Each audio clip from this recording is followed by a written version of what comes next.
Now we continue Radio 4 and 4 Extra's journey across Europe, exploring the best in contemporary literature. A tale of a man's relationship with an ancient landscape, the value of solitude, the arrival of the modern world, and of the moments great and small that make us who we are. Robert Powell reads A Whole Life by the Austrian novelist Robert Seethaler.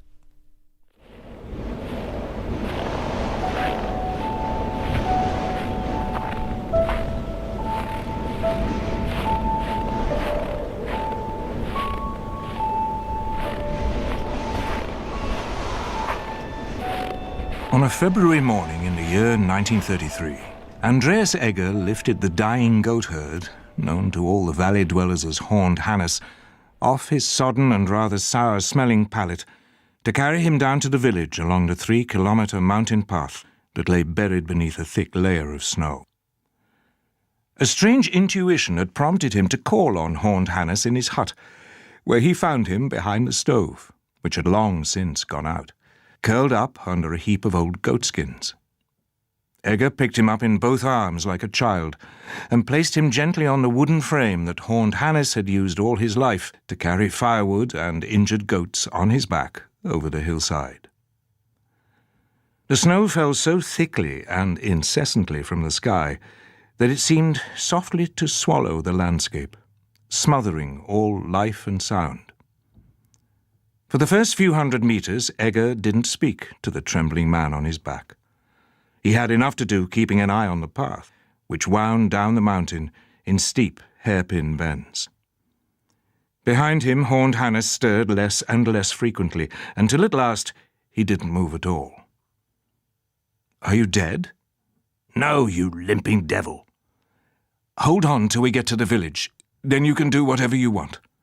"What if I don't want to hold on?" "You must," said Egger. Almost 300 meters above the village, Egger strayed from the path, stumbled, landed on the seat of his trousers, and slid some 20 meters down the slope. For a while, Horned Hannes didn't move. Then suddenly he began to cough, and eventually to speak. "Where do you want to lie, Andreas Egger? What earth do you want to be buried in?" "I don't know. The earth is the earth. It makes no difference where you lie." "There will be a cold that gnaws the bones and the soul. Death is the cold lady." "What?" "The cold lady comes and takes and goes, and all that's left for you then is darkness and the cold." Suddenly Egger felt a movement. Horned Hannes had somehow managed to loosen the knots and, quick as a flash, clamber out of the frame. Spindly beneath his ragged clothes, he turned and began to run up the mountain in great leaps. Egger struggled to his feet, slipped, fell again, cursing onto his back.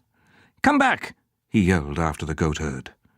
The scrawny figure ahead of him quickly diminished until it dissolved entirely in the impenetrable whiteness of the blizzard. Egger shouted at the top of his voice, "Stop, you stupid fool! No one has ever outrun death!" To no avail. Horned Hannes had disappeared. At the inn, Egger knocked back his schnapps with his eyes screwed tightly shut. When he opened them again, a young woman was standing in front of him. "Another one?" Egger nodded. As she leaned forward to put a fresh glass on the table, she touched his upper arm with a fold of her blouse. The touch was barely perceptible, yet it left a subtle pain that seemed to sink deeper into his flesh with every passing second. He looked at her, and she smiled. All his life, Andreas Egger would look back on this moment, again and again. That brief smile that afternoon, in front of the quietly crackling guest-house stove. Later, Egger trudged home through the deep snow. A group of children were playing by the mountain stream, and when they spotted Egger, they started shouting, "Gammy leg, gammy leg!" Egger put down the wooden frame, broke off a fist-sized chunk of ice from the overhanging bank of the stream, drew his arm back and flung it in their direction. He aimed far too high, and it sailed well over the children's heads. 3 months later, Egger was sitting on a tree stump watching the construction team of the firm Bitterman and Sons approach the valley. A cable car was to be built, powered by direct current electricity, in whose light blue wooden cabins people would float up the mountain, enjoying a panoramic view of the whole valley. It was a massive undertaking. Cables 25 millimeters thick would slice across a distance of almost 2,000 meters. There were gorges to be bridged and overhanging rocks to be blasted. Electricity, too, would come to the valley. All the streets and houses and barns would glow with warm light, even at night. People were thinking of all this and much more as they threw up their hats and sent their shouts of delight up into the clear air. Egger stayed sitting on his tree stump. He felt despondent. Perhaps it had something to do with the noise that suddenly filled the valley. Nobody knew when it would go away again, or whether it ever would go away. For a while, Egger remained seated. Then he jumped up, ran down, joined the others by the side of the road, and shouted and cheered as loudly as he could. As a child, Andreas Egger had never shouted or cheered. He didn't even really talk until his first year at school.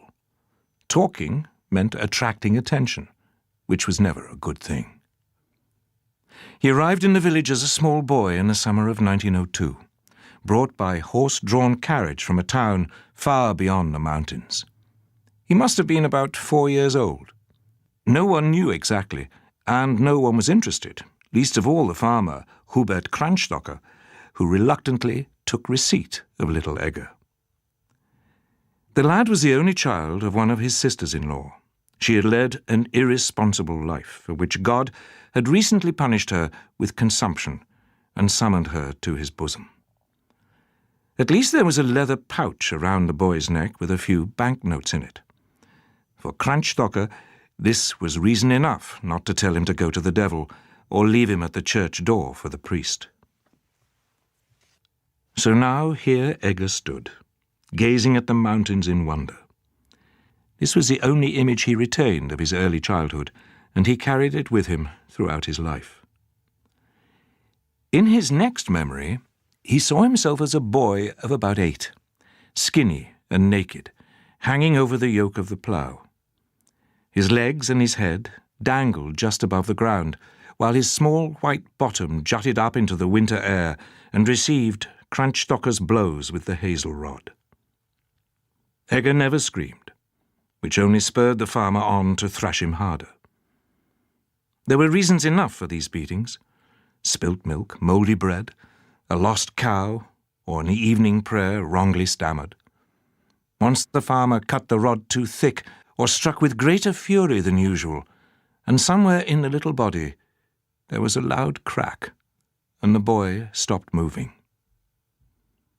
Little Egger was brought into the house, laid on straw and brought back to life by the farmer's wife, with a bucket of water and a beaker of warm milk. Something was out of place in his right leg.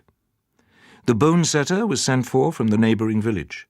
He eased little Egger's broken thigh back together. Afterwards he splinted the leg with a couple of thin wooden laths and wrapped it in a thick bandage. Egger had to spend the next 6 weeks on a straw mattress in the attic, relieving himself lying down in an old cream bowl. When the bone setter was finally called back to undo the bandage, the leg was as thin as a chicken bone. It also jutted out crookedly from the hip, and seemed generally to have turned out a bit twisted and awry. Egger regained his strength. His leg, though, remained crooked, and from then on he went through life with a limp.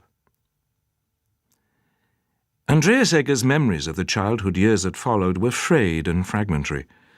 Once he saw a mountain start to move, and with a deep groan the whole slope began to slide. The mass of earth swept away the forest chapel and a couple of haystacks, and buried beneath it the dilapidated walls of an abandoned farm. Egger remembered people standing in front of their houses, watching the disaster unfold on the other side of the valley. The children held hands, The men were silent, the women wept, and everything was overlaid with the murmur of the old villagers reciting the Lord's Prayer. Egger shared the big bed in the bedroom with the farmer's children, but this didn't mean he was one of them. To all intents and purposes, he was not seen as a child. He was a creature whose function was to work, pray, and bear its bottom for the hazel rod. Only Nana, the farmer's aged mother, spared him a warm look or a friendly word. Sometimes she would place her hand on his head and murmur a quiet, "God bless you."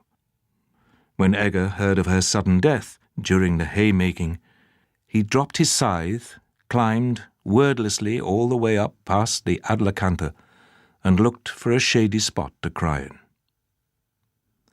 Nana was laid out in the little chamber between the farmhouse and the cattle shed. Her hands were folded over a wooden rosary, her face lit by 2 flickering candles. When the hearse arrived, the family gathered around the body. "Nana's gone now," Crunchstocker said. "The old die, making way for new. That's how it is, and how it'll always be. Amen." The funeral procession began to move. They were just passing the smithy when the smith's dog shot out. Barking hoarsely, it hurtled towards the horses, drawing the cart, leapt at one of the horses, and sank its teeth into its hind leg. The coachman managed to keep both cart and horses on the road, but at the back, the coffin had slid and got stuck sideways. The lid had sprung open, and the dead woman's forearm appeared in the gap. Egger saw Nana's dead hand dangling from the coffin, and it seemed she was trying to wave goodbye to him. A very last, "God bless you," meant for him alone. In 1910, a school was built in the village, and every morning, after tending to the livestock, Egger sat with the other children learning reading, writing, and arithmetic. He and the other children hardly came to blows anymore, simply because Egger had grown too strong. One day, after his 18th birthday, an earthenware bowl of soup happened to slip out of his hands during supper and broke. Crunchstocker rose to his feet. "Bring the rod. Drop your trousers." Egger folded his arms and shook his head. "Well, look at you. The bastard wants to contradict the farmer," said Crunchstocker. "I want to be left alone, that's all." The farmer stepped forward and raised his arm. "If you hit me, I'll kill you," said Egger. In later life, when he looked back on this moment, it seemed to him that they stood like that the whole evening, he with his arms folded across his chest, the farmer with the hazel rod in his raised fist, both silent, with cold hatred in their eyes. Crunchstocker dropped his arm. "Get out of here," he said in a toneless voice, and Egger went.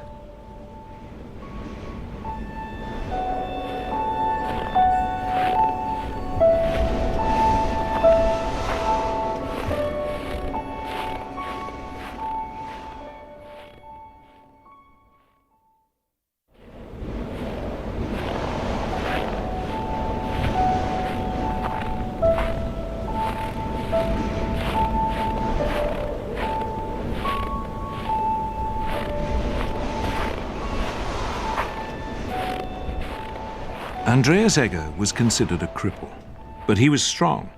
He was a good worker, didn't ask for much, barely spoke, and tolerated the heat of the sun in the fields as well as the biting cold in the forest. He took on any kind of work and did it reliably and without grumbling. He was as good with a scythe as he was with a pitchfork.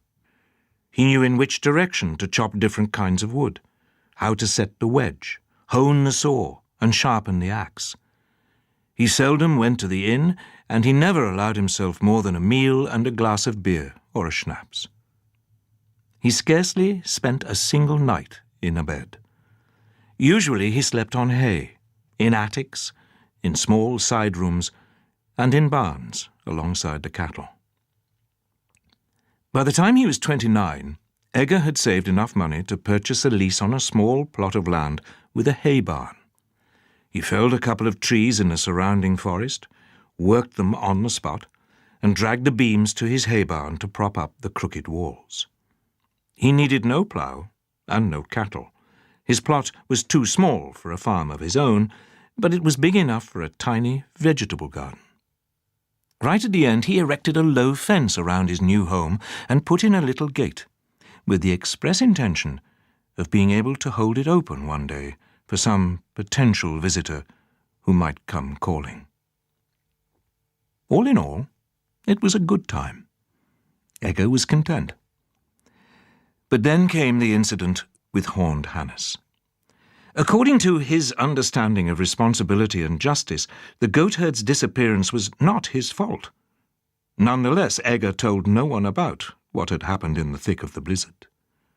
Horned Hannes was believed to be dead, and although his body was never found, not even Egger doubted it for a moment. Her name was Marie, and Egger thought it the most beautiful name in the world. She had appeared in a valley a few months earlier, looking for work, with trodden-down shoes and dusty hair. The innkeeper inspected the calluses on her fingers with a satisfied nod and offered her the vacant position. From then on, she served the guests and made the beds in the handful of rooms furnished for seasonal workers. She assumed responsibility for the chickens, helped out in the garden and in the kitchen, slaughtered animals, and emptied the guests' toilet. She never complained, and she wasn't vain or squeamish. "You keep your hands off her," said the innkeeper. "Marie's a girl for work, not love. Understood?" "Understood," said Egger. He waited for her after church on Sunday. "I would like," he said roughly, and broke off, having suddenly forgotten what it was he actually wanted to say. She smiled at him. "It's getting chilly," she said. "Maybe we could walk in the sun for a bit." They walked side by side along the forest path that wound up from behind the chapel, and as they were crossing a rotten footbridge, she grasped his forearm. Her hand was rough and warm, like a piece of sunlit wood. They met every Sunday, and sometimes later on, during the week as well. Marie, for her part, wasn't bothered by his crooked leg. At least she didn't say anything. But then the two of them didn't talk much. One afternoon he took her up to his plot of land. He bent down, opened a little wooden gate, and stood back for her to enter. He still had to paint the cabin, he said. Over there he'd planted a few vegetables. The sun shone more brightly up here than down in the valley, you see, which wasn't just good for the plants, it warmed the bones and spirit too. Not to mention the view, of course. Egger couldn't remember ever having talked as much as he did the day Marie first visited his cabin. Suddenly he felt her shoulder against his shoulder. He turned towards her, took her face in both hands, and kissed her. Egger paid a visit to the camp of Bitterman and Sons. He asked his way to the hut of the general manager, who was responsible for hiring new workers. "You limp," he said. "We can't use someone like you." "There's no better worker around here than me," Egger answered. "I'm strong, I can do anything." "But you limp." "In the valley, maybe. On the mountain, I'm the only one who walks upright." The general manager leaned back. Then he said, "Welcome to Bitterman and Sons. No alcohol, no whoring, no unions. Start tomorrow morning, 5:30. Egger helped to cut timber and erect the massive iron girders that threaded their way further and further up the mountain. He carried iron, wood, and cement up the hillside. He dug foundation trenches in the forest floor and drilled holes in the rock for the chief blaster to lay his sticks of dynamite. He often thought of Marie. He believed the time had finally come to ask for her hand, but he had no idea how to go about it.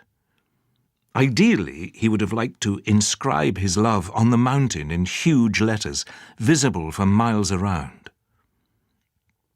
He explained his problem to his colleague, Thomas Martel.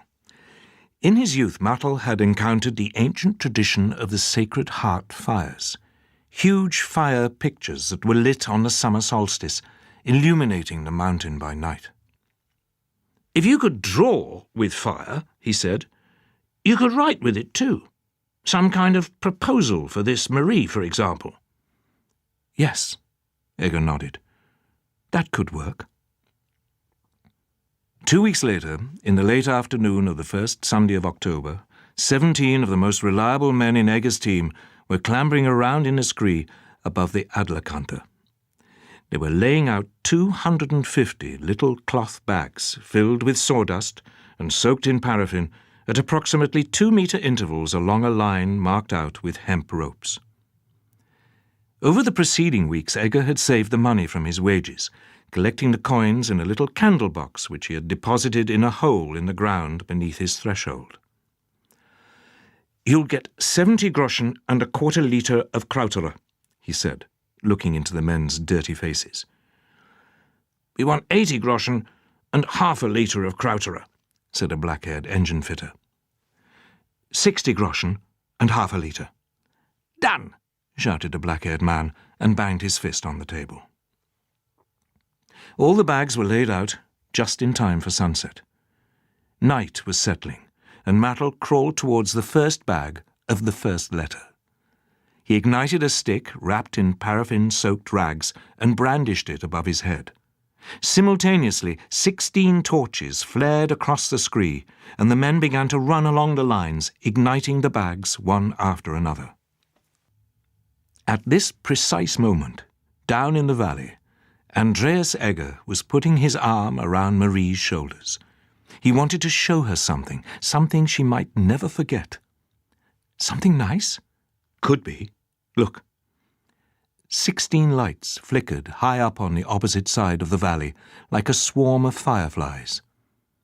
"For you, Marie," stood inscribed on the mountain in huge, flickering letters. "Will you be my wife?" "Yes," she whispered. "Will you, Marie?" "Yes, I will." They embraced, and when at last they let each other go, the fires on the mountain had gone out. Egger's nights were no longer lonely now. In bed beside him lay his quietly breathing wife. Officially, he was 33 years old, and he knew his responsibilities. He would protect Marie and take care of her. And that was why one Monday morning he came to stand in front of the general manager's desk. "I want more work." "No one wants more work." "I do, because I'm going to have a family." "How much do you earn now?" 60 groschen an hour. "You can have 80, but I want you to work your backside off for every single groschen. Will you do that?" Egger nodded. At the end of March 1935, Egger and Marie were sitting on the threshold after sunset, looking out over the valley. It had snowed a lot in the last few weeks, but for 2 days a sudden warm spell had been announcing the arrival of spring. "Something's going to grow, and it's going to be something wonderful," Marie said. Egger looked at her. All he could make out were her eyes, 2 shining drops in the darkness. He stretched out his arm and touched her shoulder, and although he was looking at the white hands in her lap, he knew that she was smiling.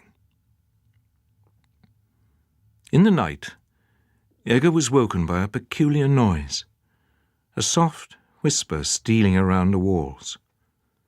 Eventually he got up and went outside. The warm, dry wind buffeted against him. Black clouds were racing across the night sky, a pale, shapeless moon flickering between them. Egger trudged a little way up the field. Suddenly, way up high, he heard a sound, as if something deep inside the mountain was splitting with a sigh. Then he heard a deep, swelling rumble, and a moment later the ground beneath his feet began to tremble. Egger stood stock still and heard the mountain start to sing. Something big and black hurtled silently past, and before he had even grasped that it was a tree trunk, he began to run. He ran back through the deep snow towards the house, calling to Marie, but an instant later something seized him and lifted him up. The last thing he saw before a dark wave engulfed him was his legs, sticking up above him into the sky, as if disconnected from the rest of his body. When Edgar came to, he was lying on his back at an angle, his legs buried up to the hips in snow. He began to dig. He shoveled and scratched his legs out of the snow, as cold and alien as two planks of wood. The landscape had changed. As far as he could tell, he was about 300 meters below his cabin, which must be up there, behind the mound of piled-up snow. The pain was bad. It felt as if there was an iron thorn stuck in his thigh, boring deeper and deeper into his flesh with every step he took. The world around him was silent and dead. The last stretch before the mound of snow was steep, and he had to crawl on all fours. And when he heaved his body up over the crest of the hill, he uttered a loud sob. He knelt in the snow and surveyed the moonlit expanse on which his house had stood. He shouted his wife's name into the silence. "Marie! Marie!" He fell on his knees and began to dig. He dug until his hands bled. An hour later, when he had got down about 1.5 meters, he felt a roof beam that the avalanche had torn away and stopped digging. He sat back and stared up into the night sky. Then he fell forward and laid his face in the blood-drenched snow. Marie's body was buried in the parish cemetery. The funeral took place in radiant sunshine, with the first bumblebees buzzing over the turned earth.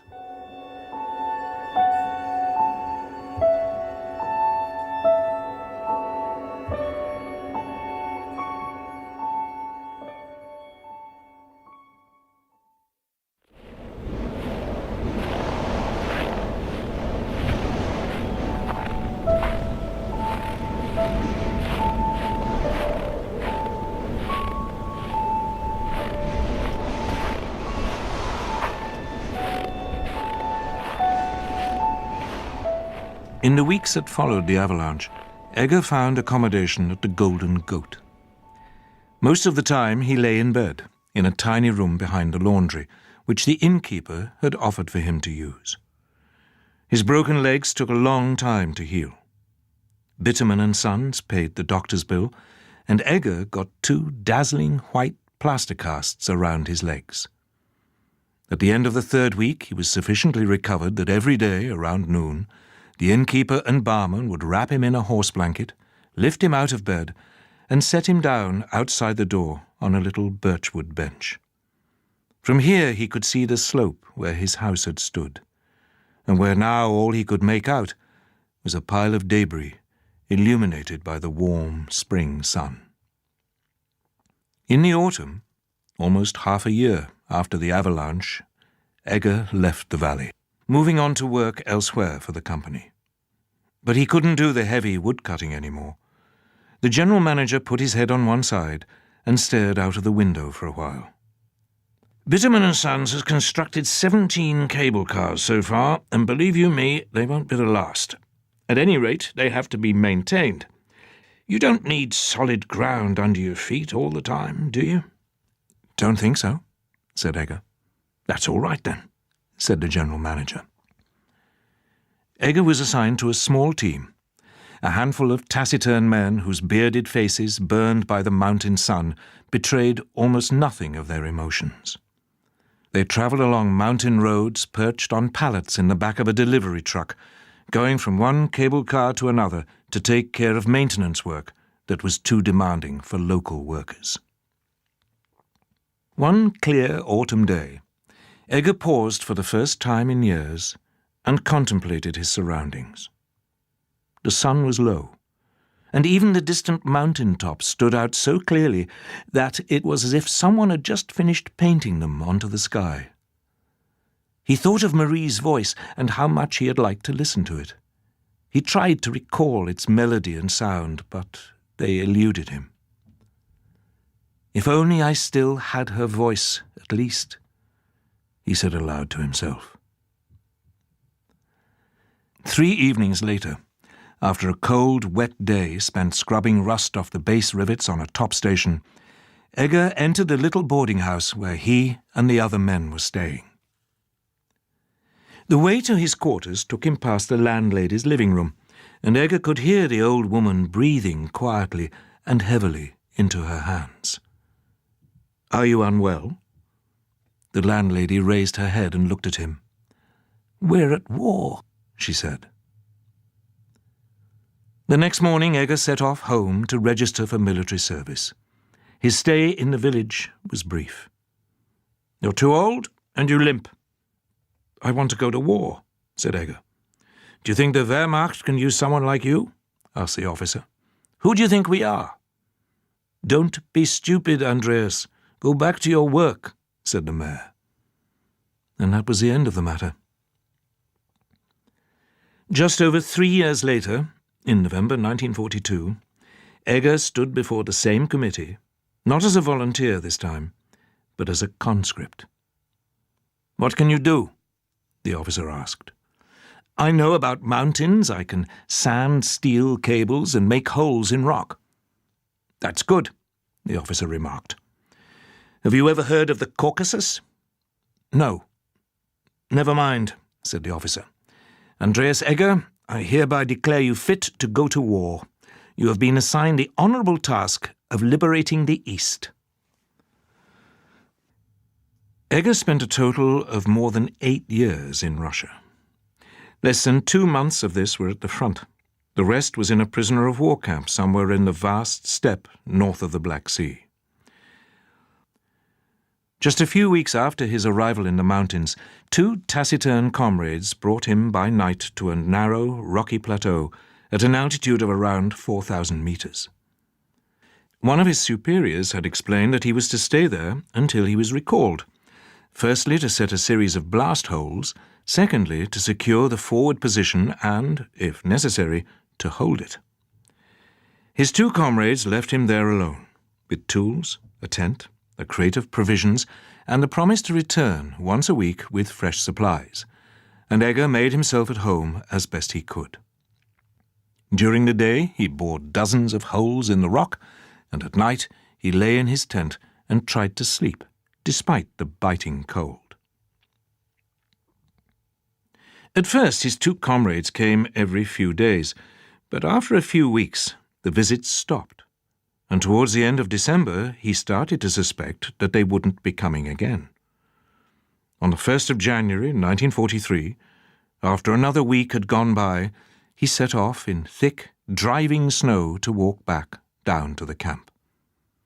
He followed the path they had come up almost 2 months earlier, and was relieved when he soon saw the familiar red of the swastikas glimmering towards him. Within seconds, though, it abruptly dawned on him that the flags were not swastikas at all, but the banners of the Russian Soviet Socialist Republic. In that moment, Egger owed his life entirely to the presence of mind with which he immediately tore his rifle off his back and flung it as far away from him as he could. He saw the gun disappear into the snow with a muffled thud, and a split second later he heard the sound of the guards running towards him. For 2 days Egger crouched alongside 2 other prisoners in a wooden crate, carelessly nailed together and sealed with felt. It had a length and breadth of about 1.5 meters and was less than 1 meter high. When at last, on the 3rd day, the nails were ripped from the wood and one of the slatted walls fell outwards, the winter light pierced his eyes so brightly that he feared he would never be able to open them again. The transfer to a camp near Voroshilovgrad took 6 days, which Egger spent in the midst of a group of prisoners herded together onto the back of an open truck. It was a terrible journey. They travelled through cold days and icy nights, beneath a dark sky shredded with shell fire and across white, open snowfields, where the stiff, frozen limbs of people and horses jutted from the furrows. Egger sat on the back of the truck and saw innumerable wooden crosses lining the road. One of the prisoners, a small, stocky man, said the crosses were really not as sad as they appeared. They were just signposts indicating the direct route to heaven. The man's name was Helmut Meudescher, and he laughed easily. He laughed about the snow that lashed their faces, and he laughed about the brick-like crusts of bread that were dumped onto the back of the truck for them to eat. "You'd be better off using that bread to build good, solid houses," he said, and laughed so loudly that their 2 Russian guards laughed with him. "If you're on the way to hell," he'd say, "you have to laugh with the devils. It costs nothing and makes the whole thing more bearable." Helmut Meudescher was the first in a long line of people Egger saw die in Voroshilовgrad, and after a few weeks he stopped counting the dead. Death was a fever. It was hunger. It was a crack in the wall of the barracks and the winter wind whistling through. Egger was assigned to a team of about 100 workers. They worked in the forest or on the steppe, cut wood, built low walls with stones from the fields, helped out with the potato harvest, or buried the previous night's dead. In winter, he slept in the barracks with about 200 other men. As soon as temperatures permitted, he bedded down outdoors on a pile of straw. News of the end of the war reached Egger in one of the communal toilets. He was sitting on a plank above the cesspit when the door was suddenly wrenched open and a Russian stuck in his head and bellowed, "Hitler kaputt! Hitler kaputt!" Egger continued to sit there quietly, so the Russian slammed the door shut and walked away, laughing. The war was undeniably over, but this fact had no discernible repercussions on life in the camp. The work remained the same, the millet soup was thinner than ever, and the flies still circled, unperturbed, around the beams of the latrine.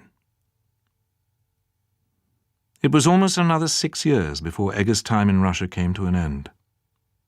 Early one morning in the summer of 1951, the prisoners were herded together in the square in front of the barracks, where they were made to strip naked and throw their clothes on top of one another in a great stinking heap. The heap was doused in petrol and set alight. Furnished with fresh items of clothing and a crust of bread apiece, the men left the camp to set off on the march to the nearest train station. Egger had slipped into one of the rows at the back.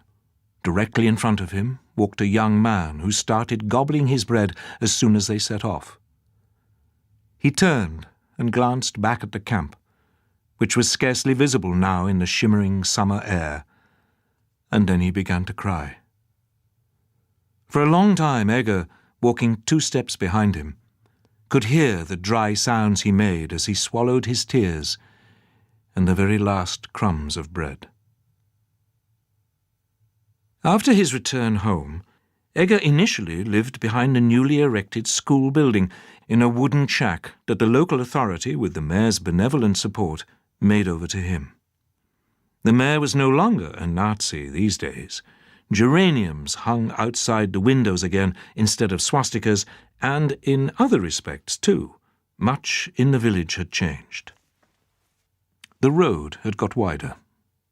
Motor vehicles rattled past many times a day, and shining automobiles of every colour came hurtling in from the top of the valley, spitting out day trippers, hikers and skiers onto the village square. Many of the farmers rented out guest rooms, and the chickens and pigs had disappeared from most of the sheds. Skis and hiking poles now stood in their place, and the pen smelled of wax instead of chicken and pig shit. Egger accepted all these changes with silent amazement. At night he would hear, in the distance, the metallic creak of the marker poles on the slopes, or pistes, as they were now called, and in the morning he was often woken by the clamour of the school children behind the wall at the head of his bed. He remembered his own childhood, his few years of school, which at the time had stretched out endlessly before him, and now seemed as brief and fleeting as the blink of an eye. All in all, time bewildered him. The past seemed to curve in all directions, and in memory, the sequence of events became confused or would constantly reform and reevaluate itself in peculiar ways. He had spent far more time in Russia than he had with Marie. Yet the years in the Caucasus and Voroshilovgrad seemed scarcely longer than his last few days with her.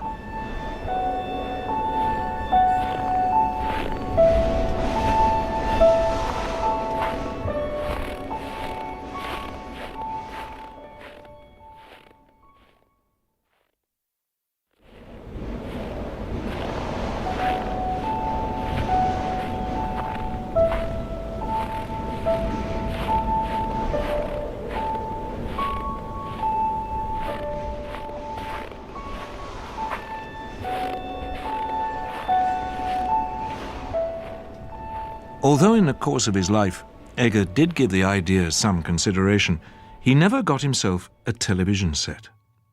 Usually he had no money, or no space, or no time, and in any case it seemed to him that, generally speaking, he lacked all the necessary prerequisites for such an investment. Yet television gave him two moments that made a very deep impression on him, and which, in later years, he would repeatedly drag up from the depths of his memory, recalling them with a little shock of pleasure. The first was one evening in the back room of the Golden Goat, where a brand-new imperial television set had stood for some time. He went to the back, where 7 or 8 people sat scattered at different tables, staring mesmerized into an appliance the size of a wardrobe. For the first time in his life, Egger saw the television images close to, and he had no idea how one was supposed to behave.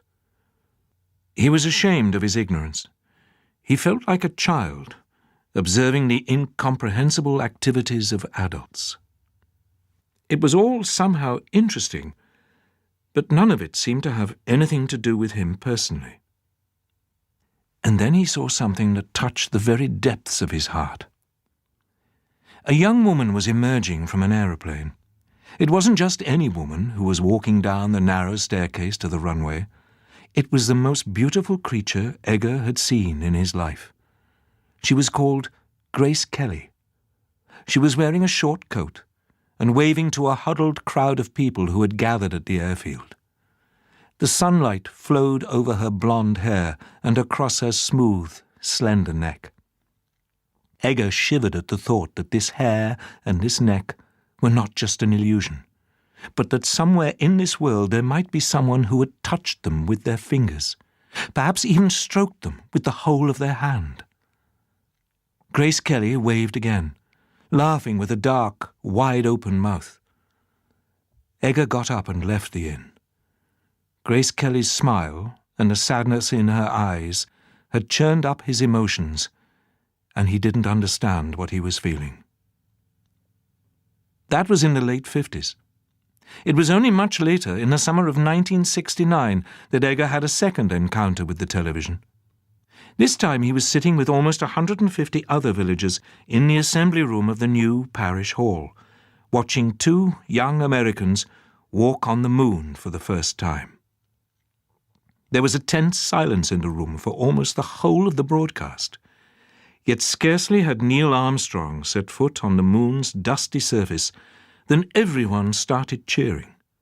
Afterwards there was free beer for the adults and juice and donuts for the children. Egger applauded with everyone else.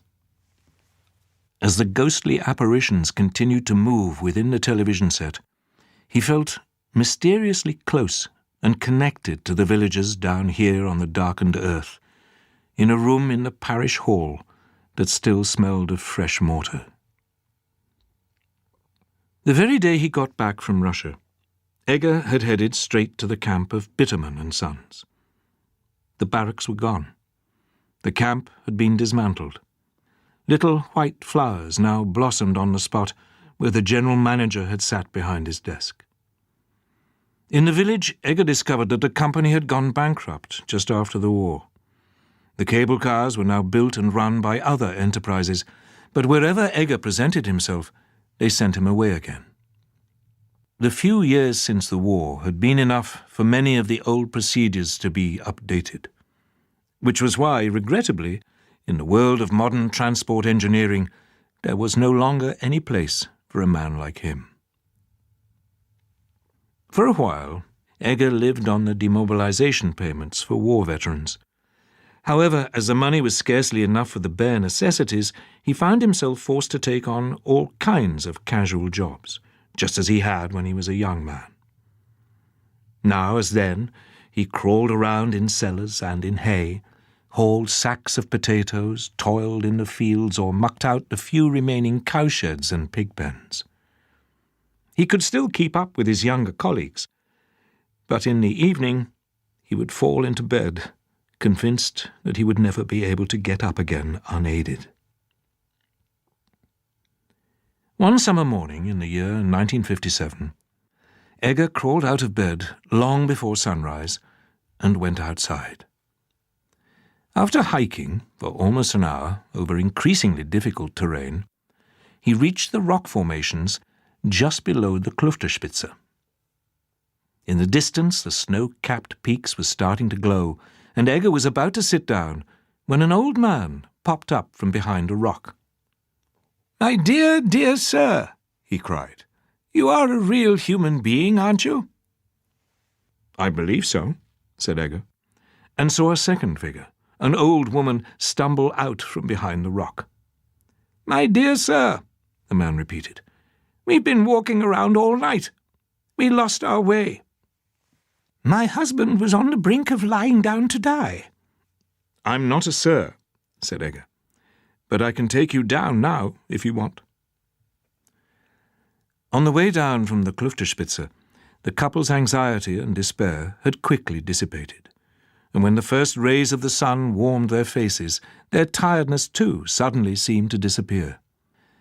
They had walked behind him, chattering like children, almost the whole way. "We wanted to ask you whether you might be able to show us a couple of trails, just up the mountain and down again. Money's no object. What do you reckon?" "Yes," Egger said. "That might work out." For a whole week, Egger led the two old people over increasingly challenging paths and showed them the beauties of the region. Hill walking came easily to him, and the mountain air blew the gloomy thoughts from his head. When the week was over, the two of them bade him an effusive farewell and stuck a couple of banknotes in his jacket pocket.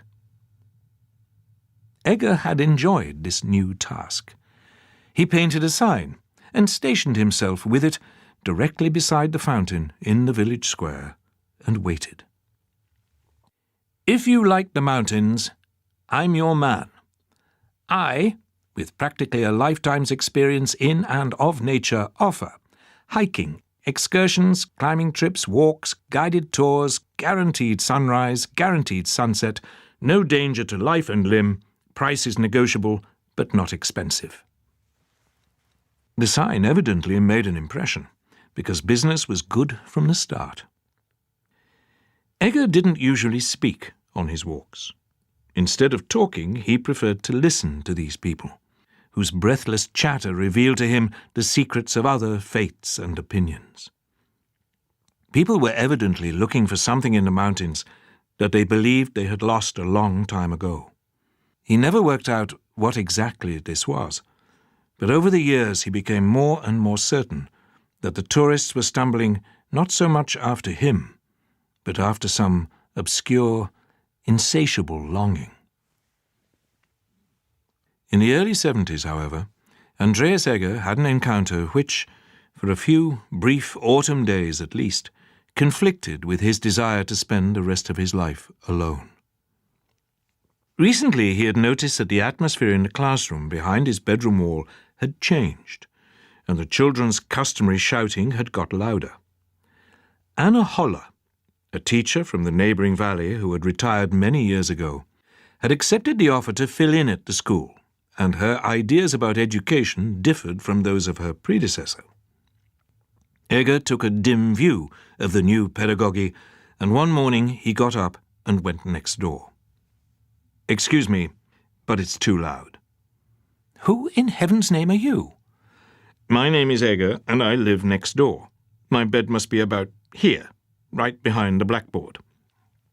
"We can't choose our neighbours," said the teacher, "but one thing is for sure. You are an ill-mannered oaf.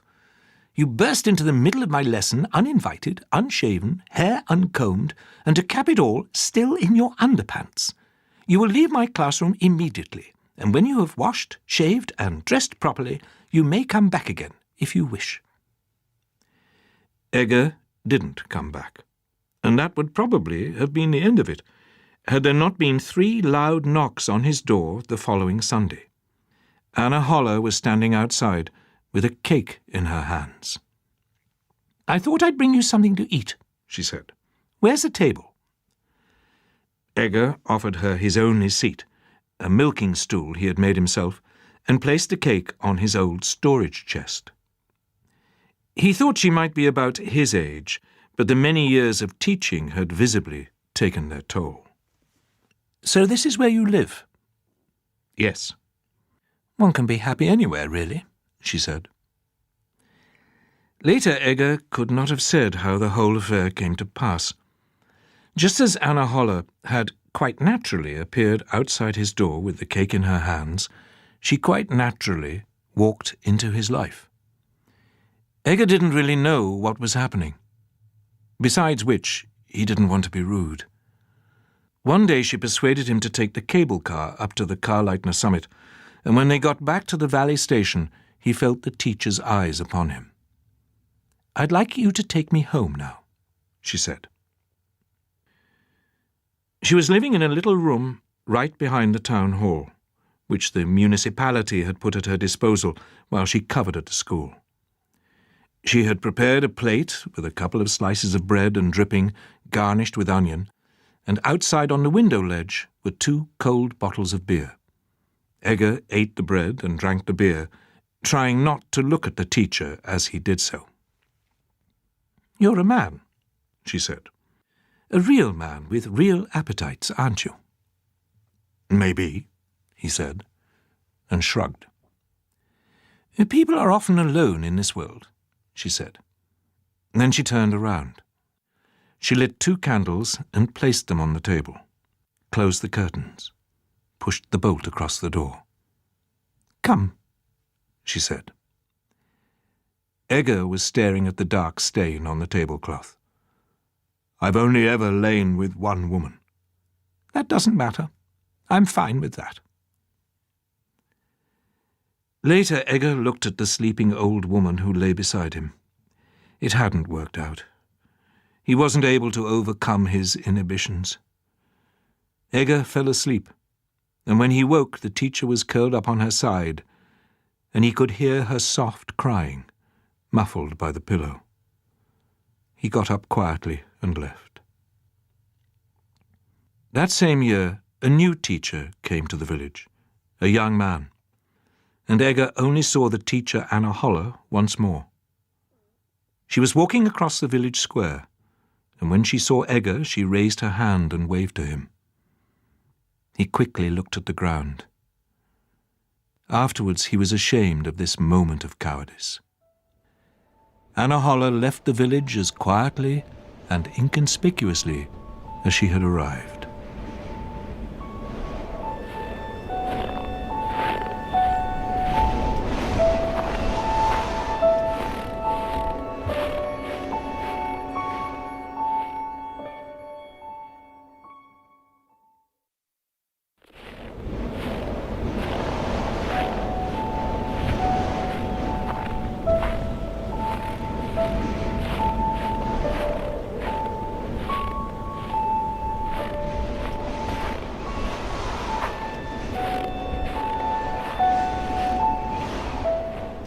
That autumn, the snow came early. One cold, clear, sunny day shortly before Christmas, As Egger was on his way home after taking a few elderly hikers for a walk in the snow, a group of excited tourists, followed by a few locals, the village policeman and a horde of screeching children, came walking towards him on the other side of the street. Two young men in ski suits had converted their skis into a kind of stretcher, and on it lay something that could evidently only be transported with the utmost care. On the makeshift stretcher lay Horned Hannes. His body was frozen solid. He appeared to be missing one leg. His arms were wrapped tightly around his chest. Dried scraps of flesh hung from his hands, and the bones of his fingers were crooked like the talons of a bird. A couple of cross-country skiers had found Horned Hannes off-piste in a crevasse high in the Ferneiss glacier. Egger was profoundly shocked by this unexpected encounter. In his mind's eye he saw the translucent figure moving away in great leaps and disappearing into the white silence of the blizzard. The frozen goatherd had looked at him as if through a window in time. There was something almost youthful in the expression on his face, turned up towards heaven. Back then, when Egger found him in his hut, mortally ill, and carried him down to the valley on the wooden frame, he must have been about 40 or 50 years old. Egger was now well over 70, and he certainly didn't feel any younger.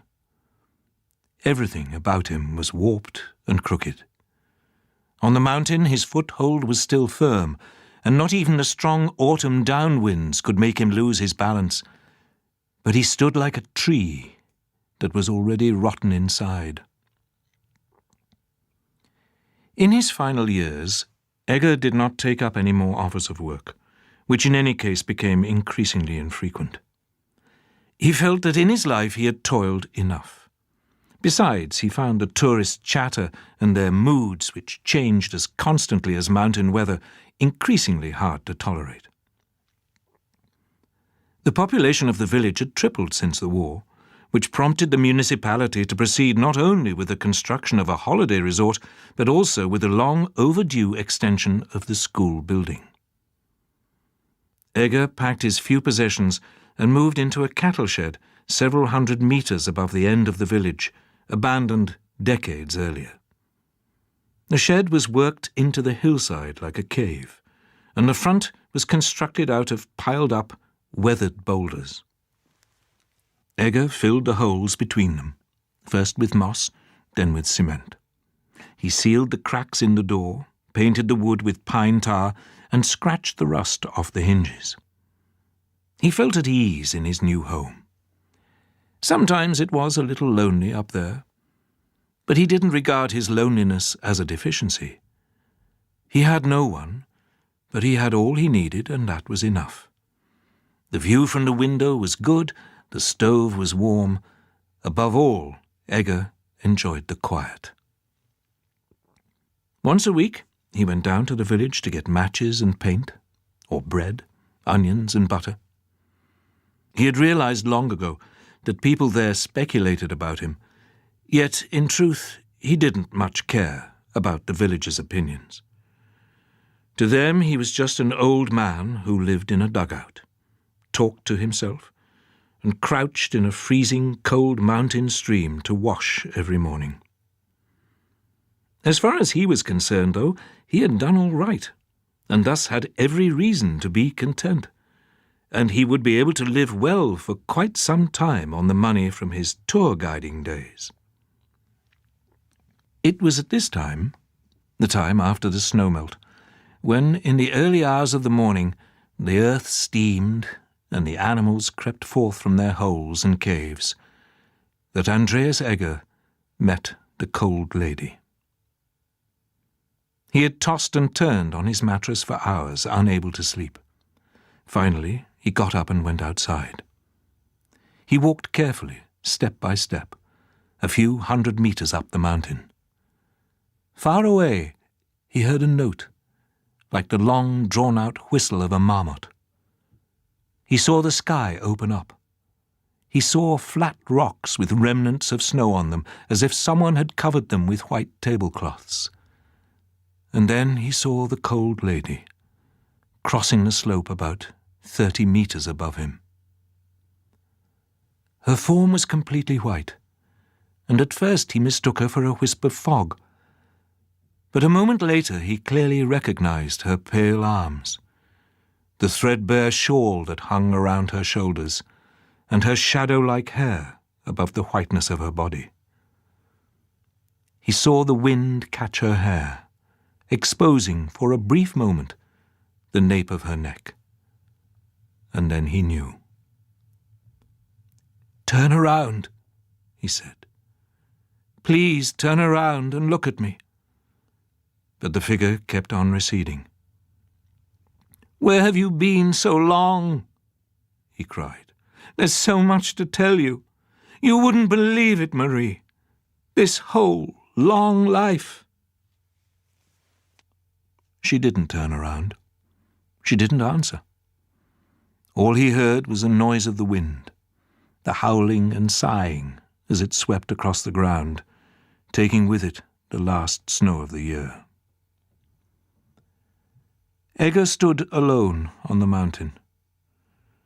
When he finally stirred, the sun was flashing from behind the distant mountain ranges and pouring its light over the mountain tops, so soft and beautiful that had he not been so tired and confused, he could have laughed for sheer happiness.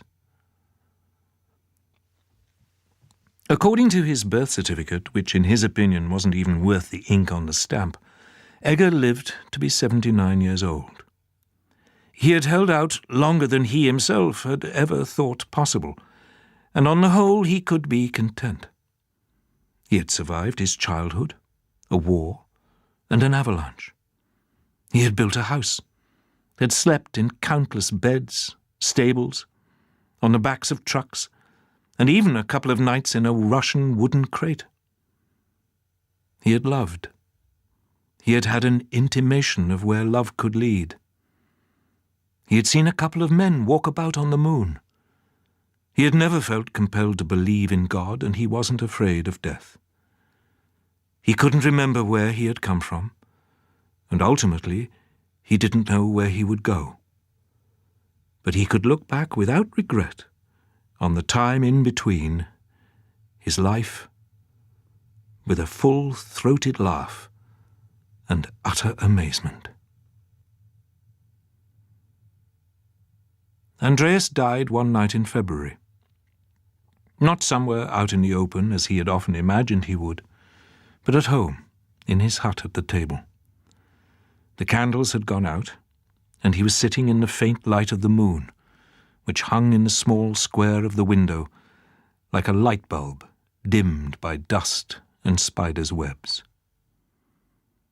He was thinking about the things he was planning to do over the next few days. If his leg gave him some peace of an evening, the weather usually stayed calm the following day, too. He was overcome by a feeling of warmth at the thought of his leg, that piece of rotten wood that had carried him through the world for so long. At the same time, he was no longer sure whether he was still thinking this or was already dreaming. He heard a sound, very close to his ear, a gentle whisper, as if someone was speaking to a little child.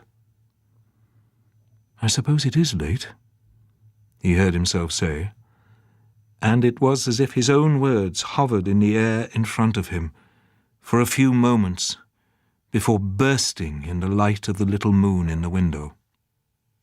He felt a bright pain in his chest and watched as his body sank slowly forwards and his head came to rest with his cheek on the tabletop.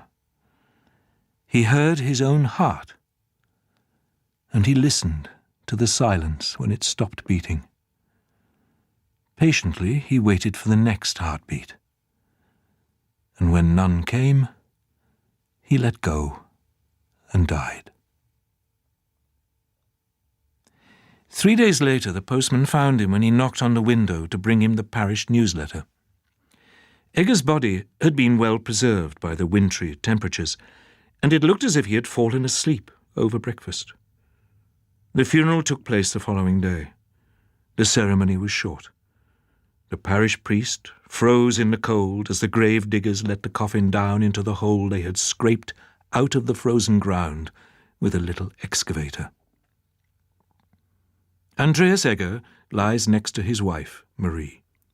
His grave is marked by a rough-hewn limestone veined with cracks, and the pale purple toadflax grows on it in summer. Not quite 6 months before his death, Egger had woken with an inner restlessness that drove him down to the valley, where the yellow number 5 bus was waiting, ready to depart. "Where to?" asked the driver. "To the last stop," said Egger. "You can't go further than that." He sank back in his seat and closed his eyes, and when he woke he could no longer remember what it was he wanted or why he was sitting on this bus at all. At the last stop he got off. He didn't know which direction to go in, and he stared at the ground, not daring to move in the middle of an empty square. Just then he felt a hand on his shoulder, and when he slowly turned round, the bus driver was standing before him. "Where exactly is it you want to go?" "I don't know," he said, and slowly shook his head over and over again. "I simply don't know." On the return journey, Egger sat in the same seat he had picked for his departure. When they reached the village, he wanted to get home as quickly as possible, but he succumbed to a sudden impulse and turned left onto a steep, little-used path that wound all the way up to the Glöcknerspitze. Egger moved fast. Walking came naturally to him. He had the sense that with every step he left behind him something of the loneliness and despair that had gripped him down on that unfamiliar square. He saw a barely perceptible movement, a little white something dancing directly in front of his eyes. And then he realized it was snowing. The snow fell thicker and thicker. Egger walked on. He paid close attention to his footsteps, taking care not to slip, and every few meters he wiped the snowflakes from his lashes and eyebrows with the back of his hand. As he did so, a memory rose up in him, a fleeting recollection of something very long ago, little more than a blurred image. "Not just yet," he said quietly, and winter settled over the valley.